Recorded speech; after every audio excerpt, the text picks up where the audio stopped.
Hello friends, myself Chetan Thakur. Today we learn standard 9th English medium subject science. So last time हमने section A और section D के बारे में discuss किया था, तो आज हम 9th स्टैंडर्ड में सेक्शन बी के बारे में डिस्कस करेंगे। तो फर्स्ट ऑफ ऑल फिर से एक बार आपको बता देता हूँ, टोटल आपको सेक्शन ए, बी, सी और डी ऐसे 4 सेक्शन में आपके पार्ट्स डिवाइड हो रहे हैं। 4 सेक्शन में से जो फर्स्ट सेक्शन होगा वो आपको 10 मार्क्स का होगा, यानी कि जो सारे क्वेश्चंस होंगे वो 1 मार्क्स के होंगे। उसी तरीके से जो हमारा सेक्शन बी है वो 16 मार्क्स का होगा और जो सारे क्वेश्चंस है वो 2 मार्क्स के होंगे। सेक्शन सी है वो आपका होगा 12 मार्क्स का, सारे क्वेश्चंस 3 मार्क्स के होंगे। And last question section D is also 12 marks, each 4 marks. तो इस तरीके से आपका पार्ट्स डिवाइड होगा।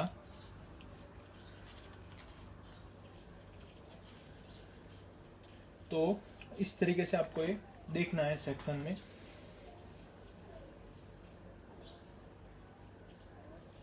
तो आज हम बात करेंगे सेक्शन बी के बारे में और सेक्शन सी के बारे में बात करेंगे। तो उसमें से फर्स्ट हम ए और डी के बारे में दे दिया हमने, और आज हम केमिस्ट्री और फिजिक्स के जो भी पार्ट्स है सेक्शन बी में जो क्वेश्चंस आएंगे सेक्शन सी में आएंगे उसके बारे में डिस्कस करेंगे। तो सेक्शन बी के लिए हम बात करते हैं, chapter number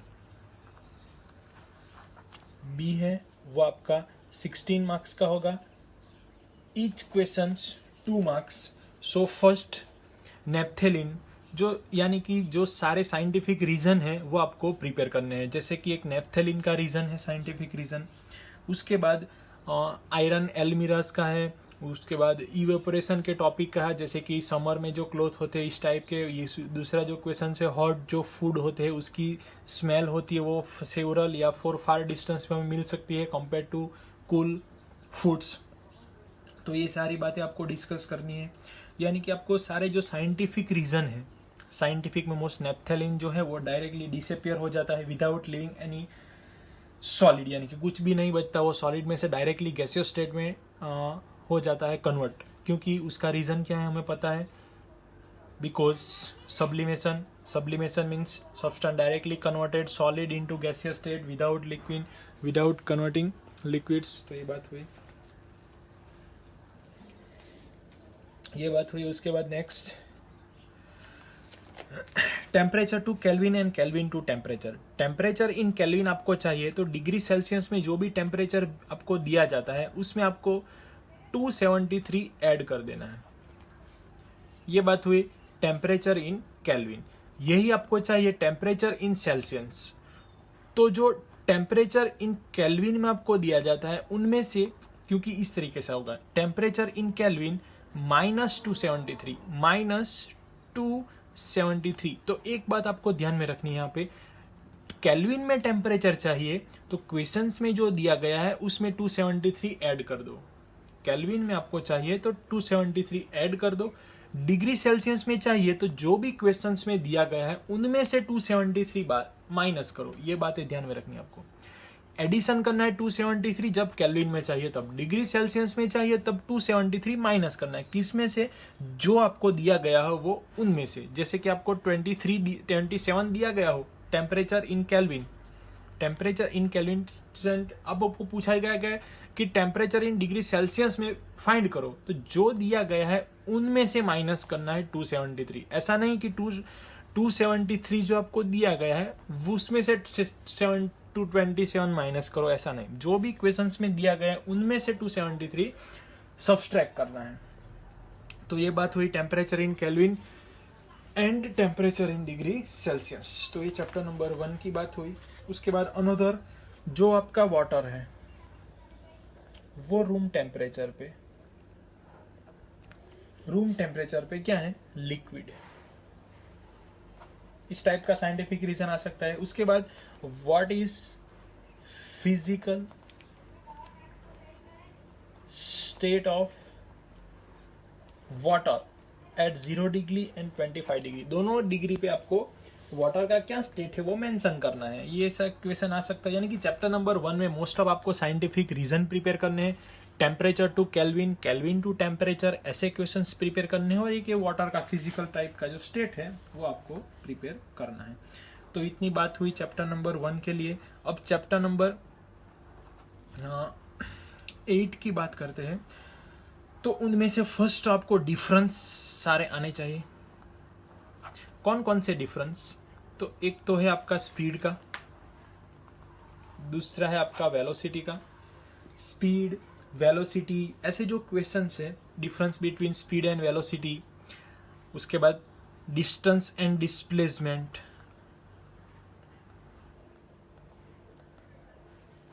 distance and displacement. तो ऐसे जो सारे डिफरेंस है, ऐसे जो सारे डिफरेंस या डिस्ट्रीब्यूशंस, ऐसा कुछ भी वर्ड्स लिख सकते हैं हम यहाँ पे। तो ऐसे वर्ड्स का यूज किया जा सकता है आपके एग्जाम में। डिफरेंस पूछ सकते हैं, या distinguish between speed, velocity, distance and displacement. ऐसे जो है वो आपको एक डिफरेंस के फॉर्म में प्रिपेयर करना है। 2 मार्क्स के हैं तो आपको 2 पॉइंट लिखने हैं, ऐसे 2 पॉइंट।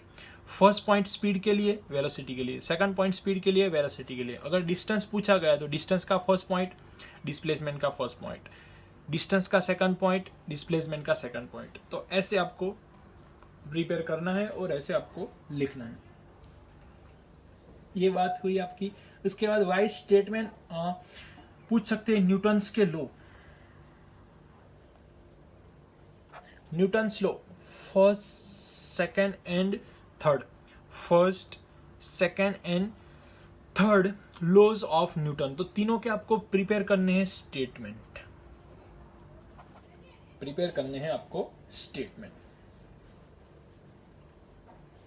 उसके बाद सभी के एसआई यूनिट्स, चैप्टर नंबर 8, 9, 10, जितने भी क्वांटिटीज आती है, physical quantities like force, distance, displacement, velocity, momentum, gravitational, universal gravitational constant, value, which scientist can be found, Henry Cavendish. तो ऐसे सारे क्वेश्चन है वो एसआई यूनिट्स एंड इक्वेशन, जैसे कि speed is equal to distance divide by time, velocity is equal to displacement divide by time, acceleration is equal to change in velocity divide by time, force, so F is equal to ma, यानी कि mass into acceleration. तो ऐसे जितने भी equations है, ऐसा units है, तीनों चैप्टर के वो आपको प्रिपेयर करने हैं एग्जाम के लिए as well as upper standard के लिए, और इम्पोर्टेंट है। और फिजिक्स सब्जेक्ट के लिए ये इम्पोर्टेंट है, आपका बेस है वो 9th स्टैंडर्ड, वो ऐसे फिजिकल क्वांटिटीज के लिए, क्योंकि उसके बारे में आपको हायर स्टैंडर्ड में और डिटेल में पढ़ना है। तो ये कंपलसरी है आपके लिए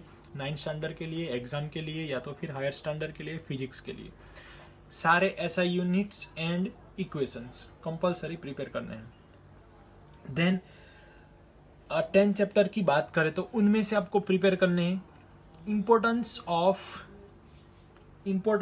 of universal law of gravitation. तो ये 2 वर्ड्स में आपको देखना है। अगर क्वेश्चंस में आपको पूछा जाता है इंपॉर्टेंस ऐसा लिखा हो, इंपॉर्टेंस ऐसा लिखा हो, तो इंपॉर्टेंस यानी कि क्या, तो जो लॉज है उसकी इंपॉर्टेंस आपको लिखनी है।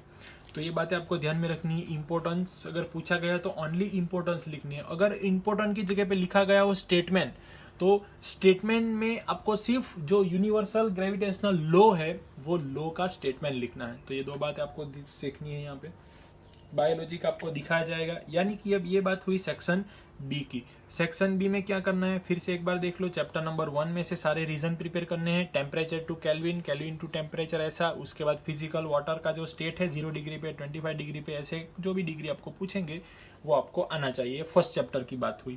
उसके बाद हम चैप्टर नंबर 8 के पास आते हैं, तो उसमें सारे ऐसा यूनिट्स आने चाहिए चैप्टर नंबर 8, 9, 10 के प्रिपेयर कंपलसरी। उसके बाद स्पीड वेलोसिटी का डिफरेंस, डिस्टेंस डिस्प्लेसमेंट का डिफरेंस, ऐसा जो डिफरेंस है वो आपको आना चाहिए। उसके आगे हम जाते हैं तो न्यूटन्स के लॉ आने चाहिए 1, 2, 3। यानी कि हम बात कर रहे हैं चैप्टर नंबर 8, 9 और 10 तीनों की बात कर रहे हैं, और फर्स्ट चैप्टर की बात हमने यहाँ पे की है। और बायोलॉजी का जो चैप्टर नंबर 5 एंड 6, तो बायोलॉजी का आपको वीडियो मिल जाएगा। तो वीडियो में आपको सारे सेक्शन में जो भी बायोलॉजी के क्वेश्चंस है वो आपको मिल जाएंगे 9th स्टैंडर्ड के लिए, ऑल सेक्शन के। डिटेल में आपको वीडियो देख लोगे तो आपको पूरा पेपर में बायोलॉजी के जितने भी पार्ट्स आने वाले हैं सेक्शन वाइज क्वेश्चंस, तो उसके भी आपको हिंट मिल जाएगी। ये बात हुई हमारी ये chapter number 8, 9, 10 and first chapter for section B. Clear? तो यहाँ पे तो ऐसे जो क्वेश्चंस है वो आपको आने चाहिए, एग्जाम के लिए तो है ही, बट ये आपको बेस्ड है आपका स्टैंडर्ड 9 फिजिक्स के लिए, केमिस्ट्री के लिए, तो कंपलसरी आपको ये प्रिपेयर करनी है ऐसी चीजें। तो हमने बात की चैप्टर नंबर 1 की, चैप्टर नंबर 8 की, चैप्टर नंबर 9 की। 9 में सारे लॉज प्रिपेयर करने हैं, ऐसा यूनिट्स तो कंपलसरी आते ही है। और 10th में importance of gravitational laws important पूछेंगे तो इंपॉर्टेंट लिखनी है आपको। अगर स्टेटमेंट पूछेंगे तो ओनली स्टेटमेंट लिखना है। क्या पूछा है वो क्वेश्चंस ठीक से पढ़ना है, क्योंकि जो एग्जाम में पूछा जाएगा उसके ही आपको मार्क्स मिलेंगे। अगर स्टेटमेंट पूछा है तो आपने स्टेटमेंट लिखा है क्वेश्चन आंसर में, तभी आपको 2 मार्क्स मिलेंगे, otherwise you can got 0 marks. So remember that points. Now talks about section C. So section जो सी है आपका, वो उसका वेटेज है 12 marks and each question 3 marks. 12 marks weightage है, एक जो क्वेश्चन है उसके आपको 3 मार्क्स मिलेंगे, पर क्वेश्चन 3 मार्क्स। तो टोटल क्वेश्चन यानी हो गए आपके 4 क्वेश्चन हो गए।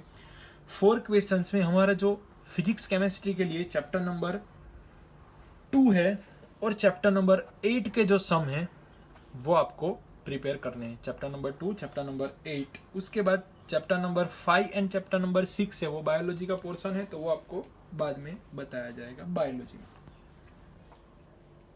तो फ्रेंड्स, चैप्टर नंबर हमें डिस्कस करनी है आप चैप्टर नंबर 2 के बारे में, चैप्टर नंबर 8 के बारे में। 8 में से सम आनेंगे, 2 में से कॉन्सेप्ट आएगा। तो एक जो इंपॉर्टेंट क्वेश्चन हम हर एग्जाम में लेते ही है वो है properties of suspension and colloidal solution. Suspension and colloidal solution. और उसके आगे मैंने बताया आपको section A and section D, उसका वीडियो मैंने पहले ही आपको रखा है, तो वहां से आपको ये वीडियो देखना है। सेक्शन ए का, सेक्शन डी का वीडियो आपको देख लेना है। और ये वीडियो हम सेक्शन बी और सी के बारे में बता रहे हैं, उसमें फिजिक्स और केमिस्ट्री का। बायो के लिए आपको अलग से वीडियो आपको देखने को मिलेगा, जो मैम आपको अपलोड करेगी, वहां से आपको उसकी हिंट और रिवीजन कर लेना है। हम बात करें चैप्टर नंबर 2 में suspension, colloidal solution, suspension solution की प्रॉपर्टीज आ सकती है। उसके अलावा जो ई चैप्टर में है तो जो सेपरेशन की मेथड है उनमें से आपको थोड़ा बहुत आपको देखना है, बट जनरली जो है 2 मार्क्स के, तो सस्पेंशन एंड कोलाइडल सॉल्यूशन की प्रॉपर्टीज आपको प्रिपेयर करनी है। बाकी हम चैप्टर नंबर 8 की बात करते हैं, तो चैप्टर नंबर 8 है जो मोशन के 3 इक्वेशन से उस पे डिपेंड है। First equation a = v - u divide by T. Second equation 2as = v² - u² and s = ut plus 1/2 at²। ut plus 1/2 at²। So ut = 1/2 at²। ये इक्वेशन आपको एक लर्न करना है। 3 इक्वेशंस हुए। अब इक्वेशन में डिफरेंट बता देता हूं आपको। ये t है यहाँ पे, ये इक्वेशन में t नहीं है, यानी कि अगर आपको s फाइंड करना हो, s यानी कि क्या, तो क्वेश्चंस में आपको दिया जाएगा जैसे कि कुछ बस है, कार है, बाइक है, उसको हम ब्रेक लगाते हैं, उसके बाद वो डिस्टेंस कवर करता है, उसके लिए s यूज किया जाता है। s यानी कि ब्रेक लगाने के बाद, या तो फिर कितना डिस्टेंस उसने, डिस्प्लेसमेंट डिस्टेंस या स्टॉपिंग डिस्टेंस, ऐसा भी पूछ सकते हैं। तो सारे वर्ड्स के लिए आपको फाइंड करना है sc। u यानी कि इनिशियल वेलोसिटी, v यानी कि final velocity, t means time, a means acceleration and s means distance cover by object. या तो फिर ब्रेक लगाने के बाद डिस्टेंस कवर करता है, एक ट्रेन है, तो ऐसा कुछ भी वर्ड्स आएगा तो आपको ये लर्न करना है। So 2as = v² - u², s = ut plus 1/2 at², a = v - u divide by t। तो ऐसे जो टर्म है वो आपको प्रिपेयर करनी है। अब क्वेश्चंस में क्या है, तो s जब भी आपको दिया जाता है, s फाइंड करना होता है, आपको देखना है क्वेश्चंस में अगर t दिया हो तो ये इक्वेशन यूज कर सकते हो, otherwise you can use this equation. So find s। और ये इक्वेशन है a, यानी कि एक्सेलरेशन फाइंड करना हो तो आपके पास इनिशियल एंड फाइनल वेलोसिटी होगी, तो यहां से आपको टाइम अप्लाई करोगे तो आपको आंसर मिल जाएगा। तो ये भी बातें आपको ध्यान में रखनी है। सो ये टोटल 3 इक्वेशंस है, उनमें से आपको जो भी दिया जाता है वो फाइंड करना है। उसके बाद स्टूडेंट की जो मिस्टेक होती है वो यहाँ पे होती है, टी का यहाँ पे लिखा है स्क्वायर, तो काफ़ी स्टूडेंट जल्दबाजी में ये इक्वेशन तो अप्लाई कर देते हैं, सारी वैल्यू पुट करते हैं, बट यहाँ पे स्क्वायर रखना भूल जाते हैं। तो ये मिस्टेक आपको नहीं करनी है। ये मिस्टेक मैंने आपको मेजर ऑब्जर्व की है तो आपको बता देता हूँ। ये टी स्क्वायर है, वहाँ से सारे स्टूडेंट की मिस्टेक होती है। ये इक्वेशन में ज़्यादातर मिस्टेक नहीं करते, बट यहाँ पे ए टी स्क्वायर है, 1/2 ए टी स्क्वायर, यानी कि u इंटू टी प्लस के बाद क्या होगा, तो उसका सिंप्लीफिकेशन डिफरेंट होगा, like 1/2 multiply by A multiply by T square, यानी कि ये जो सारी वैल्यू है उसका आप सभी का मल्टीप्लीकेशन ही है और टी डिवीजन में है। जो भी फाइनल आंसर आता है वो u और t के मल्टीप्लीकेशन में ऐड हो जाएगा। तो ये बातें आपको ध्यान में रखनी है फ्रेंड्स। सो हमने यहाँ पे डिस्कस की सेक्शन बी और सी की केमिस्ट्री और फिजिक्स के चैप्टर रिलेटेड। बाकी जो आपके सेक्शन ए और डी है वो मैंने पहले रिवीजन में 9 डेट को शायद मैंने अप्लाई यहाँ ग्रुप्स में अपलोड किए थे, तो आप वहाँ से देख लेना ये वीडियो। और ये आज का वीडियो है वो सेक्शन बी के, यानी कि आपका पूरा पेपर कंप्लीट हो गया रिवीजन में A B C and D, physics and chemistry के लिए। बायो के लिए आपको वीडियो मिल जाएगा कल। Thank you friends.